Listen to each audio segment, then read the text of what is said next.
Hello दोस्तों, आइए चलिए सुनते हैं आज की कहानी। गांव से बहुत दूर है जंगल में एक किसान रहता था जिसके पास एक बैल था और एक गाय थी और उसके पास बहुत सारी खेती थी। लेकिन वह किसान बहुत ही कंजूस था, इसलिए अपना सारा काम उस बैल और उस गाय से ही करवाता था। जब गाय बच्चे देती थी तब वो गाय से ज़्यादा काम नहीं करवाता था, लेकिन 12 महीने बीत जाने के बाद बहुत सारा काम करवाता था, जिसकी वजह से बैल बहुत ही कमज़ोर हो गया था क्योंकि उसे ज़्यादा खाना भी अच्छा नहीं मिलता था। इस वजह से एक बार जब किसी शहर जाना था तब बैल की तबीयत बहुत ख़राब हो गई और वह बहुत ही कमज़ोर महसूस करता है। और जब किस गांव से वापस लौटता है तो उसे खेत में काम करने की ज़रूरत महसूस होती है। तभी वह बैल बंडी से बांधकर खेत में ले जाता है। यह जानकर बैल की तबीयत ठीक नहीं है, लेकिन जैसे ही बैल खेत में पहुंचता है वह थम से गिर जाता है क्योंकि उसके अंदर अब थोड़ी भी ताकत नहीं बची थी काम करने की। यह देखकर किसान उसे पर बहुत भड़कता है और उसे जोर जोर से कोड़े मारने लगता है, जिसकी वजह से बैल जोर जोर से चिल्लाता है। तभी वहां से एक आदमी गुजरता है।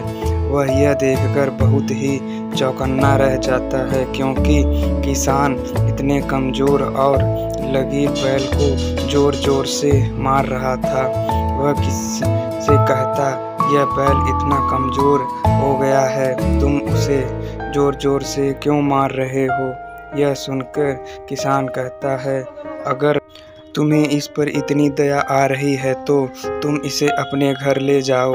यह सुनकर वह आदमी कहता है, ठीक है, इस बैल की कितनी कीमत है?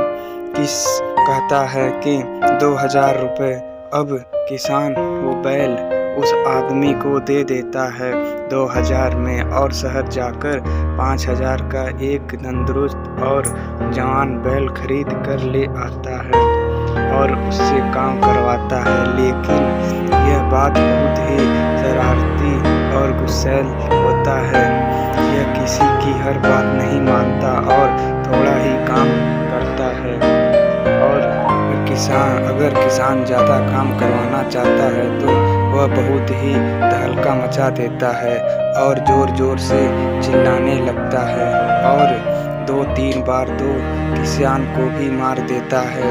किसान को भी इतनी गलती का अंदाज़ा हो जाता है और उसे समझ आ जाता है कि इससे पहले जो उसके पास बैल था वह बहुत अच्छा था।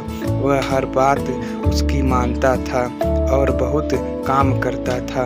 अब उसे अपनी गलती का अंदाज़ा हो जाता है और वह उस बैल को वापस ला लेता है खरीद कर। अब मुझसे ज़्यादा काम नहीं करवाता और उसकी अच्छी तरह चारा खिलाता है और उससे थोड़ा ही काम करवाता है।